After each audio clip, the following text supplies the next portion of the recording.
The human mind, I've learned, is a curious thing. It can accept a grand, complex lie for years, yet it will shatter in an instant over a single, mundane detail. For me, that detail was the pattern on a tea towel. I was standing in my own kitchen, the morning sun casting a buttery glow on the granite counters I'd saved for 5 years to install. My husband, David, was on another one of his business trips. This one was in Chicago, he'd said, a 3-day conference on logistical supply chains. His suitcase, a sturdy black roller, was gone from the front hall closet.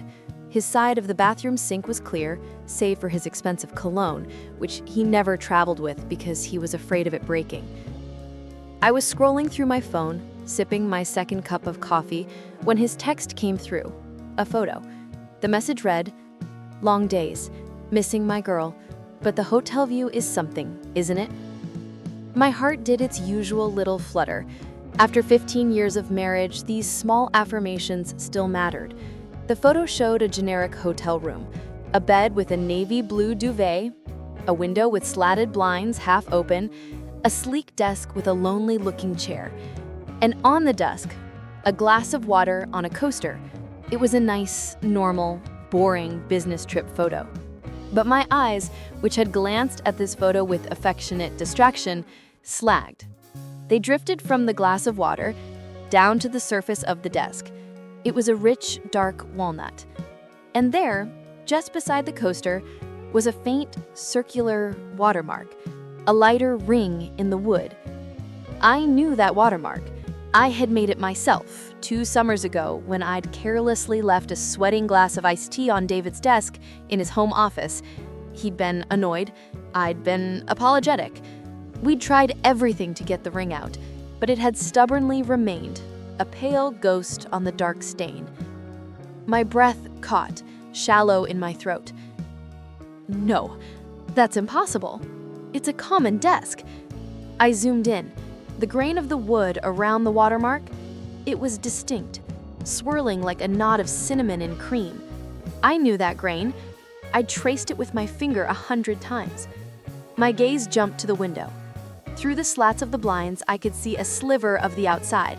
Not the soaring skyline of Chicago, but a familiar, moss-covered corner of our own wooden fence.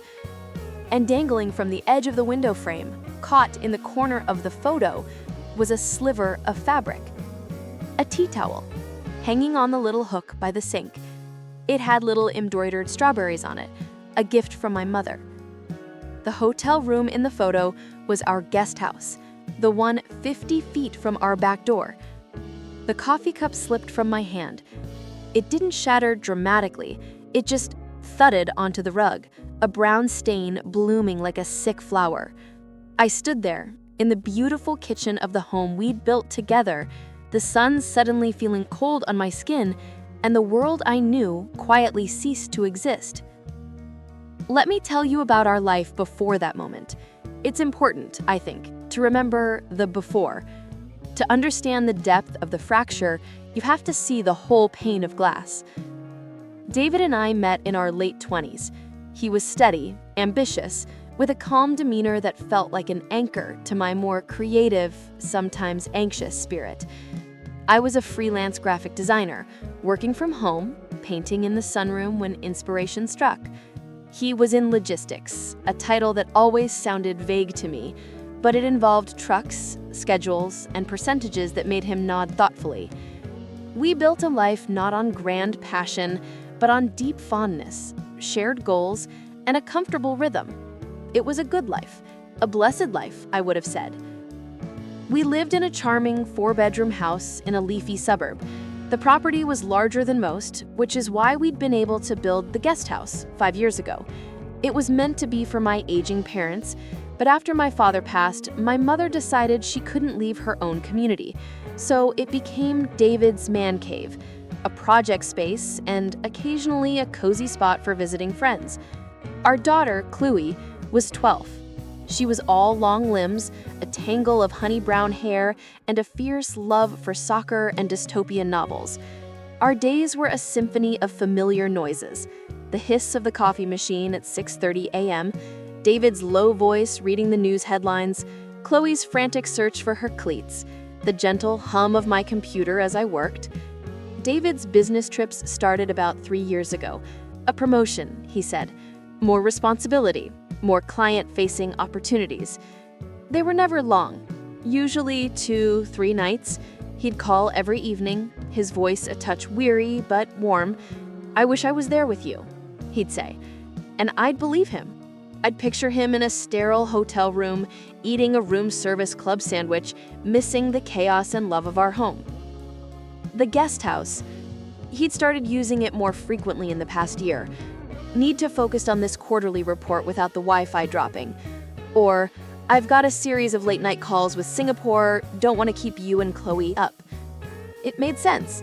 He was a light sleeper, I was a night owl. We were considerate of each other. That's what I told myself. Consideration. That was the bedrock. I loved our home. I loved the ritual of it.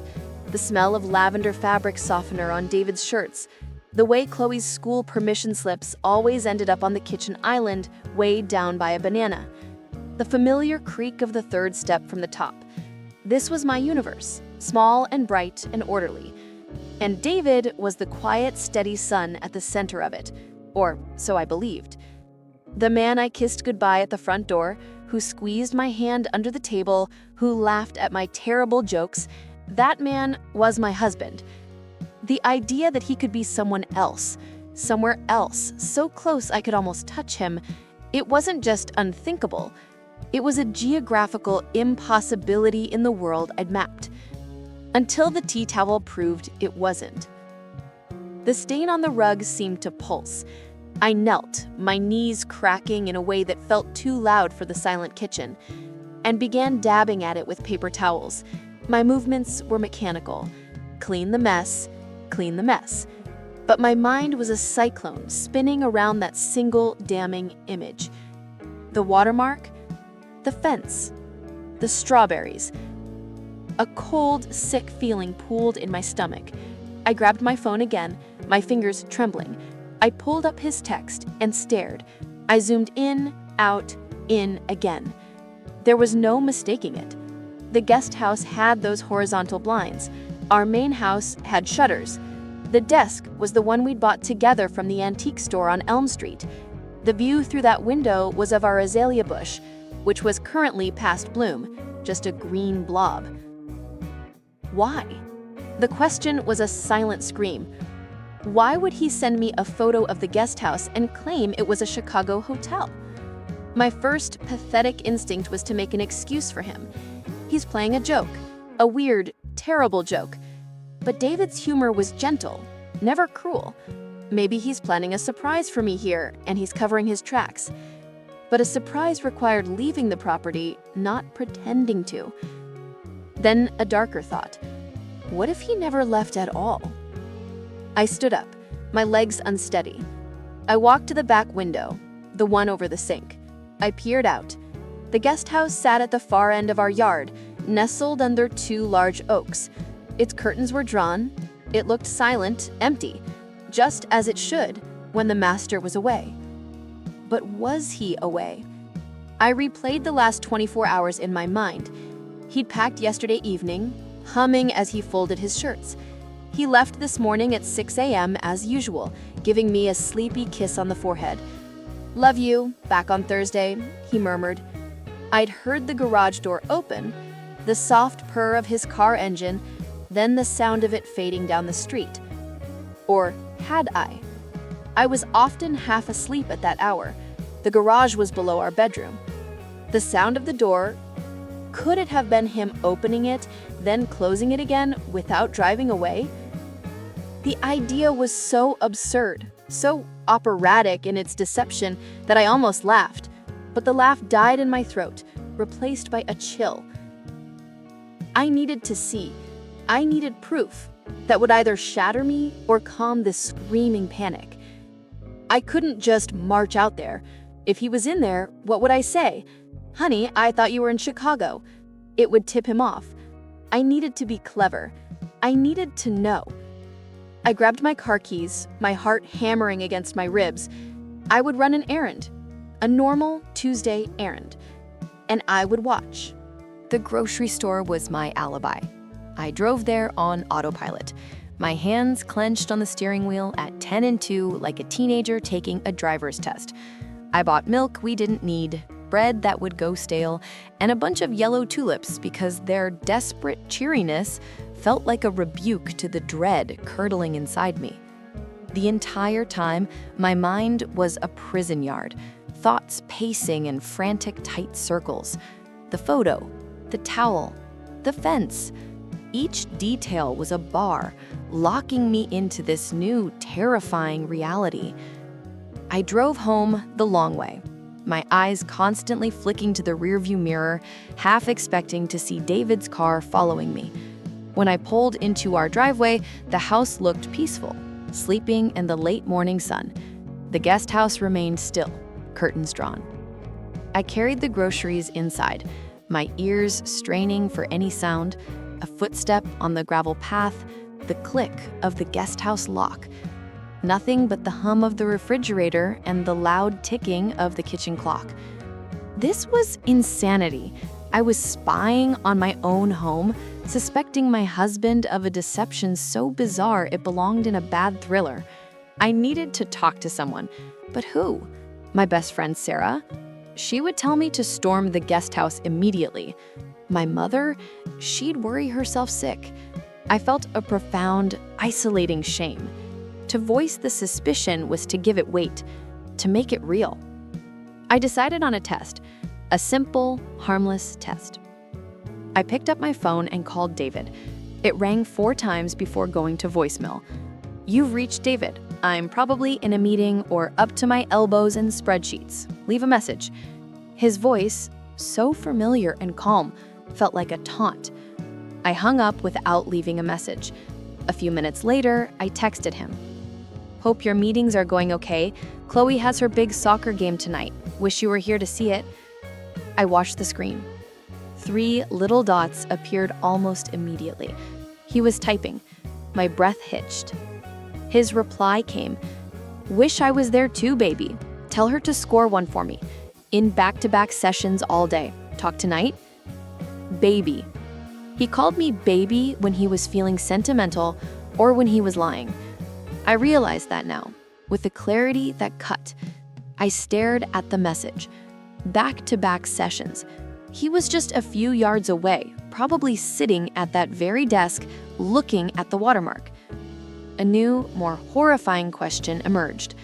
If he was in the guest house, who was he with? The thought was a physical blow. I doubled over, gripping the edge of the kitchen island. The image flashed, unbidden. David, not alone, laughing, talking in a low voice I couldn't hear, sharing the space I had decorated, using the glasses I had bought, lying on the bed that I had made up for guests. This wasn't just a lie about location. This was a parallel life running alongside mine, in my own backyard. The audacity of it was what stole the air from my lungs. He hadn't chosen a hotel across town. He'd chosen a place where he could see our bedroom light go out at night. The intimacy of the betrayal was monstrous. Anger began to melt the ice in my veins, a clean, sharp anger. I would not be the pathetic wife pacing her own kitchen. I would know. I thought of the guest house's utilities. Last year, we'd installed a small, separate HVAC system for efficiency. The thermostat was Wi-Fi enabled, part of our smart home system. I'd never paid it any mind. David handled all that. I opened the app on my phone, my fingers clumsy. I found the device list: main house, guest house, garage. I clicked on guest house. The temperature was set to 72 degrees. The history log showed activity. It had been turned down to 68 at 6:15 a.m. this morning, right after he supposedly left. And it had been adjusted again at 9:45 a.m., back up to 72. Someone was in there, someone who got chilly. I had my proof. Not just a suspicion, but data. Cold, hard, digital proof. But I needed more. I needed to see. I needed to understand the why and the who. A plan began to form. Not out of vengeance yet, but out of a desperate need for the full, unvarnished truth. I would not confront him. Not yet. I would become a ghost in my own life, a silent witness. I went upstairs and changed into dark jeans and a navy sweater. I pulled my hair into a tight bun. I looked at myself in the mirror. The woman who stared back had eyes I barely recognized, hard, focused, and terribly sad. I waited until it was time to pick up Chloe from school. My performance had to be flawless. I greeted her with a smile, asked her about her day, listened to her chatter about the upcoming game. "Dad texted," I said, my voice impressively even. "He said to score one for him." She rolled her eyes, but smiled. He always says that. The normality of it was gut-wrenching. We returned home. I made her an after-school snack. I helped her with her homework. All the while, a part of me was detached, watching the backyard from every window I passed. The curtains in the guest house never moved. At 5:30 p.m., as Chloe was getting her gear ready for the game, I saw it, a flicker of movement. The side door of the guest house, the one that opened onto a path leading to our side gate, eased open. A figure slipped out, bundled in a coat, head down. It was a woman. She moved quickly, purposefully, down the path and out the gate, disappearing down the sidewalk. She was too far away to see clearly, but the build was slim, the walk confident. My heart stopped, then started again with a painful thud. So it was true, all of it.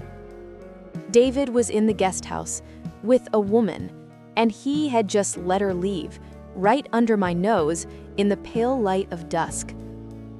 "Mom, you ready?" Chloe called, slinging her soccer bag over her shoulder. "Yes, sweetheart," I said, my voice coming from far away. "I'm ready." I wasn't just going to a soccer game. I was going to watch my daughter play while the architecture of her family quietly crumbled 50 feet from where she slept. The betrayal wasn't just against me, it was against this child, this home, this entire carefully constructed story of us. And as I drove, a strange calm settled over me. The shock was receding, burned away by the white-hot clarity of anger. The investigative phase was over. Now it was time for discovery. The discovery. Betrayal. Chloe's team won. She scored a goal. I cheered, I clapped, I took videos to send to David later, a thought that now made bile rise in my throat. I was an Oscar-worthy performance of motherhood. Inside, I was a graveyard. We got home, had dinner. I put Chloe to bed, reading to her from her book, my mind 1,000 miles away. When her breathing finally evened out in sleep, I kissed her forehead, the weight of what I was about to do pressing on my chest. It was 10 p.m. The house was dark and quiet. I stood at the back window in the living room, looking at the guest house. A soft yellow glow emanated from the edges of the blackout curtains. He was in there, awake. I didn't grab a knife or a baseball bat. This wasn't that kind of story. Instead, I picked up the spare key to the guest house from its hook inside the mudroom cabinet. It felt cold and heavy in my hand. I slipped on my shoes and, without turning on any lights, walked out the back door. The night air was cool, smelling of damp grass and night-blooming jasmine. The crunch of my footsteps on the gravel sounded deafening. Every shadow seemed to move. My heart was a frantic drum against my ribs, but my stride was steady. This was my property, my home, my life he was defiling. I didn't go to the front door. I went to the side, to the large window that looked into the main living area. The curtains weren't perfectly sealed. There was a gap, about an inch wide. I moved slowly, pressing myself against the siding. I could hear the low murmur of a television, a laugh track, then a different laugh, a woman's laugh, light and carefree. I leaned forward, just enough to peer through the gap. The scene inside was so normal it was surreal. David was on the small sofa, wearing his favorite gray sweatshirt. He had his arm around a woman. She was curled into his side, her head on his shoulder. She was young, maybe late 20s, with long dark hair. She was holding a bowl of popcorn. On the coffee table were 2 wine glasses, a bottle of Merlot, the nice one from our cellar, and 2 empty plates. They looked like a couple, a cozy domestic couple spending a quiet night in my guest house, on a night he was supposed to be in Chicago. I watched, numb, as David leaned down and kissed the top of her head. She tilted her face up, and he kissed her on the lips. It wasn't a passionate kiss. It was a comfortable, familiar one, a kiss that spoke of routine, of many such nights. This was not a fleeting affair. This was a second life. I saw her get up and walk to the small kitchenette. She opened the refrigerator, our refrigerator, and took out a water pitcher. As she turned, the light fell fully on her face. Recognition hit me like a sucker punch. I knew her. Maya. Maya from David's office, the new hire in the marketing department about a year and a half ago. She'd come to our summer barbecue. She'd been charming, funny, complimented my hydrangeas. I'd asked for gardening tips. I'd given her some cuttings from my rose bush. The world tilted. The nausea returned, fierce and sudden. I stumbled back from the window, my hand flying to my mouth to stifle a sob. The betrayal now had a face, a name, a history. It was no longer an abstract horror. It was Maya, eating my popcorn, drinking my wine, kissing my husband in the house I furnished. The rage that followed was pure and blinding. It took every ounce of willpower not to throw open the door and scream, but I didn't. A deeper, colder instinct took over. They thought they were safe. They thought they were clever. They had no idea I was standing 10 feet away, watching their little pantomime of domestic bliss. I turned and walked back to the main house, each step firmer than the last. The grief was still there, a vast, cold ocean beneath me. But on the surface, I was a blade. I had seen enough. Now, I needed to know everything. Back inside the main house, I locked a door and leaned against it, the solid wood the only thing holding me up. The image was burned onto the back of my eyelids. David's contented face, Maya's familiar smile, the casual intimacy of their pose. The normality of it was the cruelest cut. This wasn't a seedy motel tryst, it was a shared home. I didn't cry. The tears felt frozen somewhere deep inside. Instead, a hyper-focused clarity descended. I was a detective in my own tragedy. I needed a timeline. I needed to understand the scope of the lie. I went to David's study in the main house. He was a meticulous man, a planner. If this had been going on for a while, there would be traces. Not obvious ones, he was too smart for that, but ghosts in the machine. I sat at his desk, the partner to the one in the guest house. I woke his computer, typing in the password I knew, Chloe's birthday. He'd used it for a decade, a sentimental gesture that now tasted like ash. I avoided his email and messages. That was too direct, too easily explained away if he caught me. Instead, I looked for the mundane, the digital breadcrumbs of a double life. First, our shared calendar. I scrolled back through the months. Every business trip was blocked out in blue. I cross-referenced them with my own memory and my personal calendar. The dinner with my mother he'd missed due to a last-minute client call in Cleveland. The weekend Chloe had the flu and he was stuck in Atlanta. The PTA meeting he'd bowed out of for a team-building offsite in Dallas. All lies. All opportunities for him to be 50 feet away playing house. Next, our bank and credit card statements. I logged into our joint account. I scanned for charges, hotels, restaurants, gifts. There was nothing unusual. Of course not. He was too clever for that. Then I remembered the separate credit card he'd gotten last year for business expenses, he'd said. Makes the accounting cleaner. I'd never asked for the login. I found on the physical card in his desk drawer. With shaking hands, I called the number on the back. Using his social security number and date of birth, information I knew by heart, the pillars of our shared life, I set up online access. The password was his mother's maiden name. Predictable. When the account loaded, I saw it. A separate world of spending. Charges from the local gourmet grocery store, the one I loved but found too expensive for regular shopping. Dozens of them, often on evenings or weekends. Charges from a boutique cinema in the next town over, from a fancy Italian restaurant we'd been meaning to try, from a home goods store for pillows? Candles? The most recent charge from yesterday was for $200 at a spa, couples massage package. I sat back, the cold from the leather chair seeping through my clothes. He wasn't just hiding an affair, he was funding an entire alternative relationship. He was taking her on dates, buying her comforts, building a nest with her, all while telling me he was eating lukewarm lasagna in a conference center banquet hall. The financial betrayal hit with a different, colder sting. Every dollar spent on those spa days was a dollar not going into Chloe's college fund, our retirement, the new roof we'd been saving for. He was financing his deception with our family's security.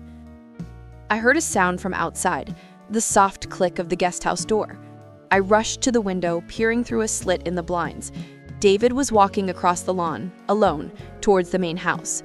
He moved casually, confidently, as if he were returning from a long journey. He was coming home for the night. A fresh wave of disgust washed over me. He would slip into our bed smelling of her perfume, our guest house soap, and his own lies. He would reach for me and I would have to pretend. I flew from the study, up the stairs, and into our bedroom.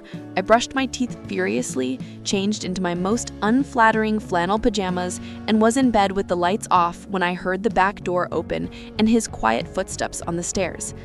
He entered the room, a dark silhouette against the hallway light. He moved softly, thinking I was asleep. I heard the rustle of clothes as he undressed, the sigh as he slid into bed. He smelled clean, like our guest house shampoo and toothpaste. He didn't smell like travel, like airplane air and strange sheets. He smelled like home. The wrong home. He shifted, his hand reaching out to rest on my hip, a habitual, sleepy gesture. Every muscle in my body went rigid. A silent scream built in my throat. I forced myself to breathe slowly, evenly. Pretend, just for now. After a minute, his breathing deepened into the rhythm of sleep. The man who had held another woman hours ago was now asleep beside me, his hand still possessively on my body. That's when the tears came. Silent, hot, and absolutely furious. They soaked into my pillow, a secret storm. The man I loved was gone. In his place was a skillful stranger who had hollowed out my life and was using the shell as a convenient cover. The next morning, I was a masterpiece of normalcy. I made pancakes, I asked about his trip. He gave vague, convincing details about a tough negotiation and a good steak. He was relaxed, even affectionate. The guilt, if he felt any, was perfectly buried. "I've got a hellish day of catch-up at the office," he said, kissing my cheek. "Might be late." I smiled. "No problem, drive safe." I watched his car pull out of the driveway. He turned left towards his office, but I knew with a certainty that chilled my soul that his destination was not downtown. He would circle the block, he would park on a side street, and he would walk back to the guest house where Maya was likely waiting to begin their workday together. After Chloe was at school, the house was empty, and I was done with passive observation. The time for evidence gathering was over. Now it was time for action. Not reckless confrontation, but strategic, definitive action. My goal was no longer to understand if, or even why. It was to end the charade on my terms and to secure my and Chloe's future. The emotional war would come later. First, I had to win the practical battle. I called a family law attorney, one recommended by a friend from a completely different context years ago. I didn't say, my husband is cheating. I said, I believe my husband is engaged in financial deception, and I need to understand my rights and how to protect my assets before a potential separation. The language was cold, clinical, and empowering. Next, I went to the guest house. This time I used the key. I didn't sneak. I walked in as if it were my right, which it was. The space still held the warmth of their presence. The air smelled of coffee and her floral perfume. The sofa cushions were dented from where they'd sat. The wine glasses from last night were in the sink. I didn't rifle through drawers looking for love letters. I was looking for something more modern, more damning. I looked for a charger, a hair tie, a toothbrush, anything to confirm her permanent presence. I found them all in the small bathroom. Her skincare products lined the counter next to his. A silk robe hung on the back of the door. In the bedroom closet, amidst his spare shirts, hung several of her blouses and dresses. But the prize was on the nightstand, a laptop charger, sleek and silver, plugged into the wall. It wasn't David's. I followed the cord. It was tucked under the bed, plugged into a laptop that was sleeping. A MacBook with a glittery sticker of a crescent moon on the lid. Maya's. A wild, dangerous idea took shape. I opened the laptop. It asked for a password or Touch ID. I couldn't unlock it, but I didn't need to. I pressed the power button and held it down, forcing a shutdown. Then I unplugged it, picked it up, and carried it back to the main house. It was a provocation, a deliberate, unmistakable signal that the game was up. But I needed more than signals. I needed irrefutable, shareable proof. I thought of the security camera. We had a doorbell camera at the front, but nothing in the backyard. David had always argued it was an invasion of our privacy. I drove to an electronics store and bought 2 small, discreet Wi-Fi-enabled security cameras. They were marketed for watching pets. I came home and installed them with a grim efficiency. One I placed high on a shelf in our garage, angled to perfectly capture the path from the side gate to the guest house's door. The other I managed to discreetly mount under the eave of the garden shed, with a clear view of the guest house's front door and main window. I connected them to a new, separate email account. They would record motion-activated clips, storing them in the cloud. David would never know. My final act of the day was financial. On the advice of my attorney, I began the quiet, legal process of separating finances. I opened a new account in my name only at a different bank. I initiated a transfer of half of our liquid savings from our joint account. A fair and legally sound move, my attorney assured me. The money would take a few days to move. By the time David noticed, he would have much bigger problems. As I worked, a strange peace settled over me. The paralyzing grief was still there, a background hum, but it was now accompanied by the steady, purposeful rhythm of reclamation. I was no longer a victim of his narrative. I was the author of my own. That evening, when David came home from work, I was waiting. "How was your day?" he asked, hanging his keys on the hook. "Enlightening," I said, my voice calm. I held up Maya's laptop. "I found this. It was under the bed in the guest house." His face went perfectly, utterly blank. It was the expression of a system crashing. All the charming, prepared lies short-circuited. He just stared, his mouth slightly open. "I know, David," I said, my voice barely above a whisper. "I know about the business trips. I know about Maya. I know about the spa days and the popcorn and the life you've been building 50 feet from your daughter's bedroom." The color drained from his face. "Elena, I can explain." "No," I said, cutting him off. The word was firm, final. "You cannot. There is no explanation that will make this anything other than what it is. You have been lying to me with breathtaking consistency for a very long time. You have brought another woman into our home. Our home." He took a step toward me, his hand outstretched in a pleading gesture. "It's not what you think. It just happened. It didn't mean anything." I laughed then, a dry, hollow sound. "It didn't mean anything? You bought her pillows, David. You have a shared skincare routine. You fake business trips to watch Netflix with her in our backyard. That's a life, a secret, disgusting second life. He was floundering now, shifting from shock to defense. You've been so distant, so wrapped up in Chloe and your work, I was lonely. And there it was, the classic script, the blame shift. It ignited the last of my mercy. Get out, I said, my voice icy and clear. What? Get out of this house. Go sleep in your other home. We will talk tomorrow through my lawyer. Do not speak to Chloe until I decide how to tell her that her father is a liar who lives in the shed. The word shed hit him like a slap. His jaw tightened. The mask of the remorseful husband slipped, revealing a flash of anger. You can't just throw me out. Watch me, I said. I walked to the back door and held it open.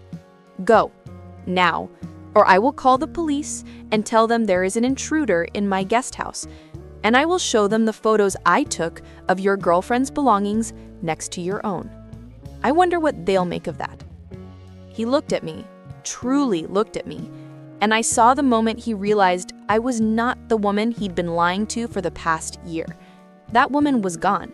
In her place was someone he didn't know, someone with nothing left to lose and a spine of steel. Without another word, he turned and walked out into the twilight towards the guest house.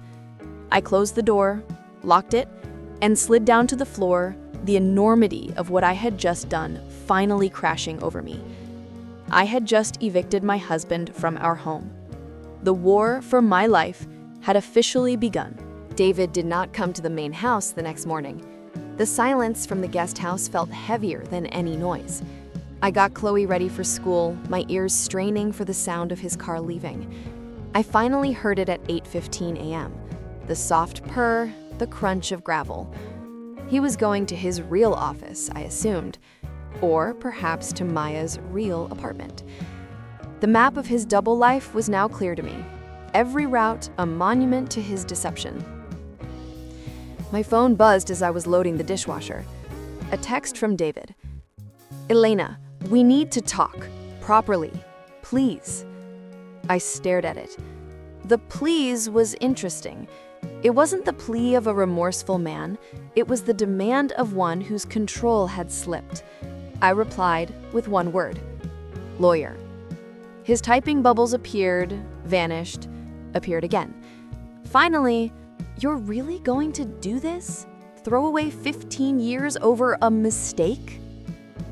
A mistake. Is that what they called a meticulously constructed second life now? A year-long architectural project of lies, funded by our joint account, was a mistake? You didn't drop a glass, David. You built another house inside our home. We're done talking. All communication goes through my attorney, Susan Gray. Her details are on the kitchen island. I had placed her business card there before Chloe woke up. A small, potent flag planted on the battlefield of my kitchen. I didn't wait for a reply. I had the most difficult task ahead, telling our daughter. I picked Chloe up from school that afternoon and took her to her favorite frozen yogurt place. We sat at a small, sticky table. I took her hands in mine. Sweetheart, I need to talk to you about something very serious. It's about Dad and me. Her eyes, so much like his in shape, but so purely hers in spirit, widened. Is he okay? Did something happen on his trip? The irony was a knife twist. He's physically fine, but Dad and I are having some very big problems. We haven't been honest with each other, and because of that, we can't live together anymore. You're getting a divorce? The word sounded too big, too final in her young voice. Yes, honey, we are. Tears welled up instantly. Why? Don't you love each other anymore? How do you explain the unexplainable to a child? How do you describe the specific kind of betrayal that erodes the very ground beneath a family without destroying her image of her father entirely? My anger at him warred with my need to protect her. I will always care for your dad. He's your father. But love in a marriage needs trust, like the most important ingredient. And that trust is broken. It's broken in a way that can't be fixed. I chose my words like stepping stones across a raging river. This is about choices he made that were very wrong and very hurtful. It is not your fault. It has nothing to do with you. You are the best part of both of us. She cried then, big hiccuping sobs. I held her, letting my own tears fall silently into her hair. We sat there, two hearts breaking in different ways, surrounded by the oblivious cheer of the yogurt shop. That evening, I called my mother and my closest friend, Sarah. With each call, I had to strip the story of its raw, humiliating detail and present the clinical facts. David has been having a long-term affair. He's been pretending to travel for work while actually staying in our guest house with her. I've filed for separation. The reactions were a study in character. My mother was silent for a long time. Then, with a steel in her voice I hadn't heard since my father died, she said, "You pack up every single thing of hers and leave it on the curb tomorrow. And you change the locks on that guest house tomorrow." Sarah's reaction was more volcanic. "I'm going to key his car. No, I'm going to egg the guest house. That spineless, cheating worm." The news rippled out. David's brother called me, awkward, trying to play mediator. "He's devastated, Elena. He says it was a stupid midlife thing. Don't throw it all away." I thanked him for his concern and reiterated that the matter was with my lawyer. I heard through the grapevine that David had told a few friends a sanitized version, a meaningless fling that his unforgiving wife had blown out of proportion. The narrative war had begun, but I had the ammunition. Dates, charges, and soon, video. The video came sooner than I expected. That night, a motion alert popped up on my new phone. I opened the app. The garage camera showed a figure, Maya, walking quickly down the path carrying a large duffel bag. She let herself into the guest house. An hour later, the camera captured David arriving, looking furtively before going inside.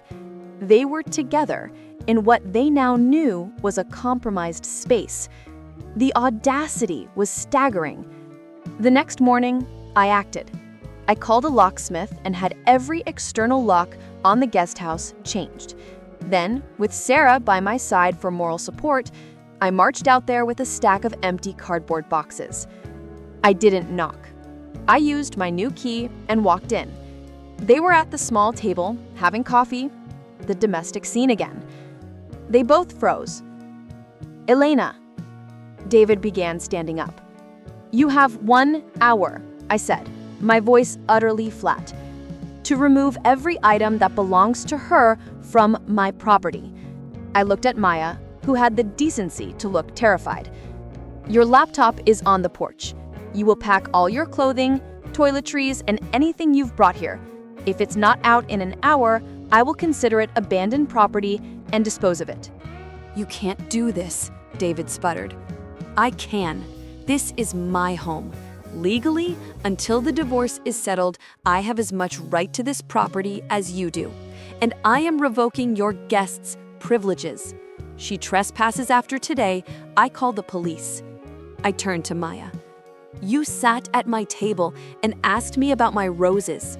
You drank my wine in my house while my daughter slept upstairs. Get out."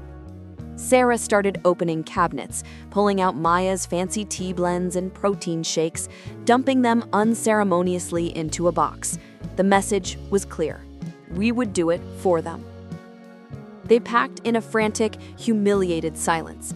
I stood by the door, a silent sentinel. Watching them move around each other, the cozy domestic fantasy now replaced with panicked, practical reality, was deeply satisfying. This was not a romantic escape. This was an eviction. When they were gone, 2 suitcases and several boxes piled by the side gate, the energy in the small house shifted. It felt cold, stale, tainted. "Now," I said to Sarah, "we cleanse." We opened every window. We stripped the bed, bagging the sheets and pillows for donation. We emptied the refrigerator and cabinets of all food. We took down the curtains.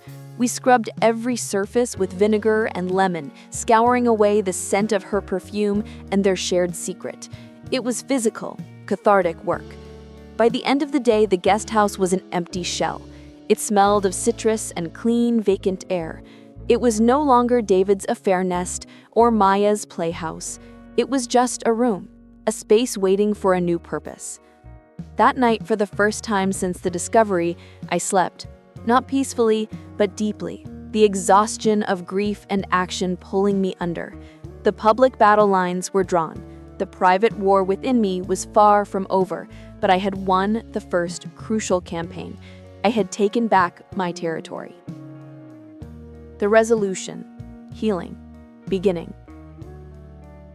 The following weeks were a strange dichotomy of brutal practicality and profound emotional freefall. Susan, my attorney, was a pit bull in a suit. The hidden camera footage of their comings and goings, the credit card statements, the documentation of the guest house, it all formed an undeniable picture of marital misconduct that heavily favored me in the settlement negotiations. David, through his lawyer, moved from blaming me to pleading for fairness. He wanted to split assets 50-50. Susan countered with a figure that accounted for the marital funds spent on his affair and my need for primary custody and stability for Chloe. The fight was now reduced to numbers and clauses, a sterile echo of the emotional atom bomb that had gone off. Chloe started seeing a therapist, a kind woman who specialized in children of divorce. I started seeing one too. In those quiet, safe rooms, I began the messy work of unpacking the damage. I learned to name what I felt, not just anger, but a profound sense of foolishness. I had been the careful curator of a museum of lies, dusting the displays every day, believing in the exhibit. My healing began in small, tangible acts. I painted the guest house a bright, clean white. I moved my art studio from the sunroom in the main house out there. The first time I set up an easel where their sofa had been, I cried. Then I mixed a bold, angry red and made my first brushstroke on a fresh canvas. It was a start. I reconnected with friends I'd neglected, immersed in my family life. I said yes to invitations. I took a pottery class with Sarah. My hands, which had felt useless and shaky, learned to shape something solid from formless clay. David moved into an apartment. He had scheduled times with Chloe, and watching her leave with him was a special kind of agony. She would return, quieter, confused by his version of events. "Dad says you won't talk to him. He says he's sorry." I would simply say, "I'm glad he's sorry.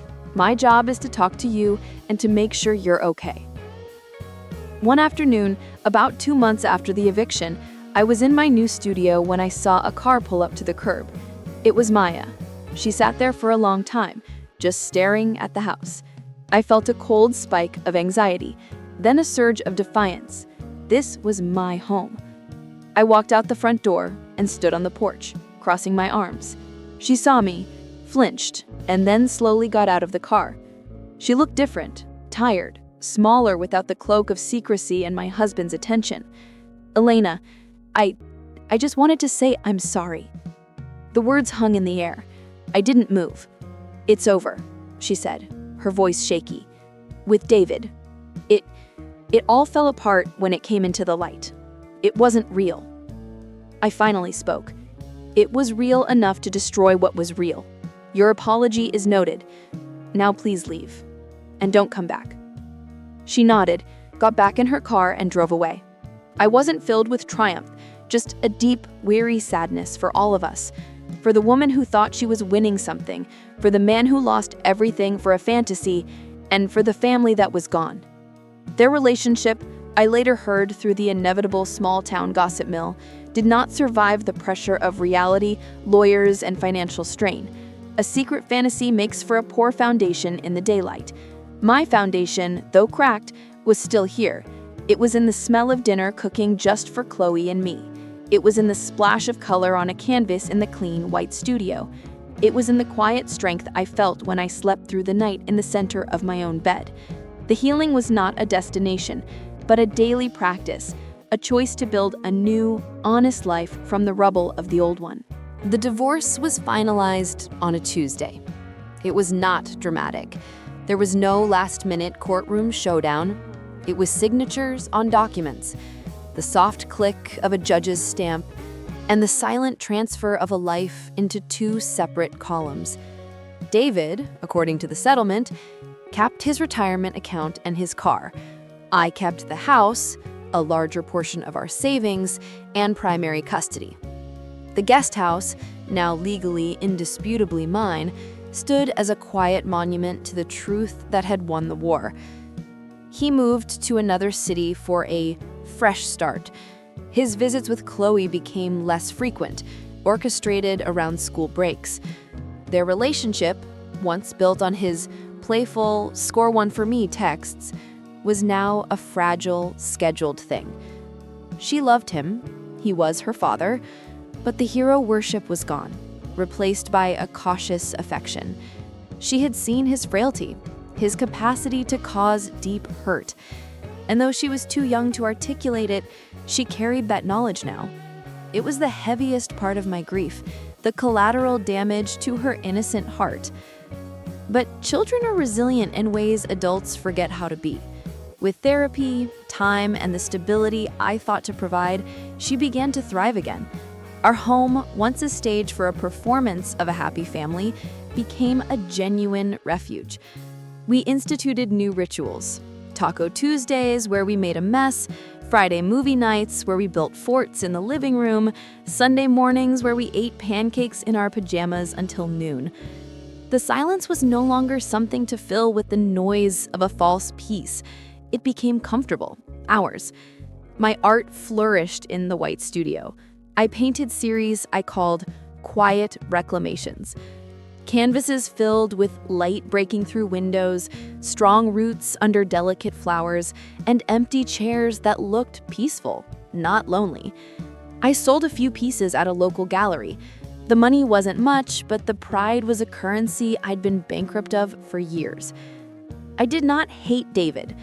The white-hot rage had burned down to a pile of cold ash. I felt, more than anything, a profound disappointment for the man I thought he was, and a detached pity for the man he had chosen to become. Forgiveness, as my therapist said, was not a prerequisite for my peace. Letting go of the need for him to understand or to suffer, that was the key. My peace was mine to build, and it did not require his demolition.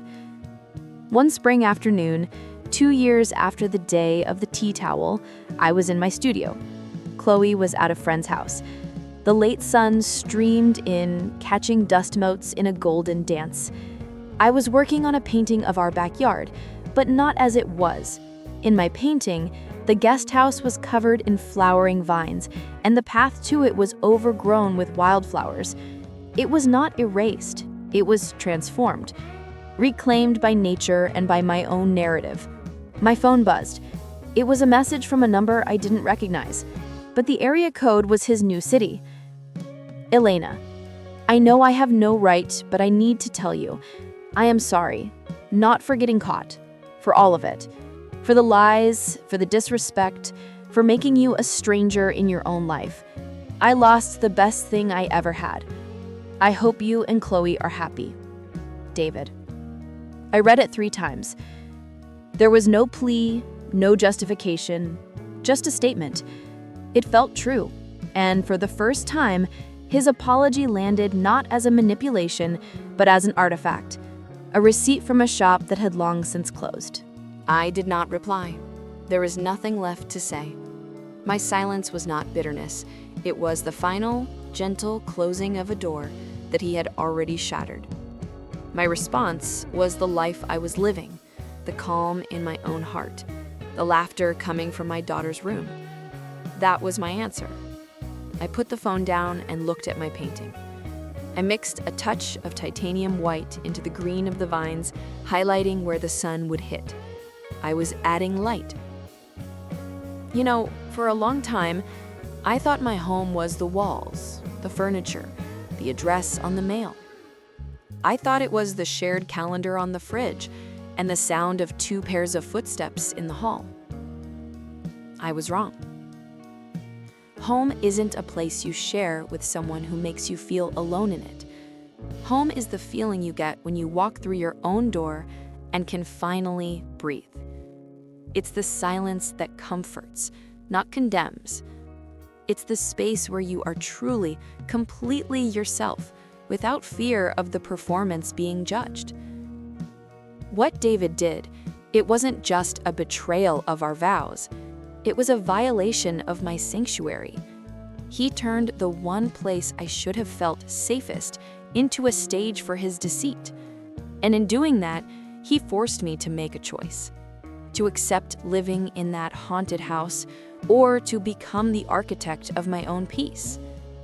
I chose the latter. It was the hardest thing I've ever done. It meant walking through fire, the fire of discovery, of confrontation, of telling my child, of facing pity and gossip. But on the other side, I found a strength I never knew I had.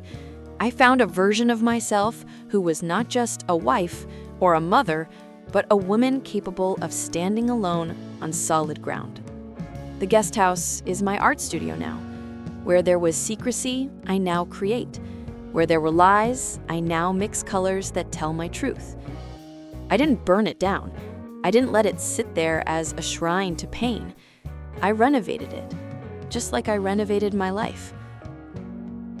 If you are listening to this and you are in the thick of your own betrayal, your own confusing pain, where the evidence doesn't make sense and the world feels upside down, I want you to know this. Trust yourself. That tiny voice that says something is wrong, that detail that doesn't fit, that is your soul trying to protect you. Listen to it. You have a right to your peace. You have a right to your sanctuary. And no one, not even someone who promised to love you, has the right to build a secret world inside of yours. Revenge is not always dramatic.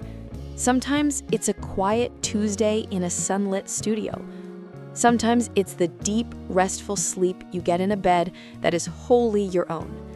Sometimes revenge is simply living well, living honestly, and finding a happiness that is yours alone, one that no one can ever lie to you about again.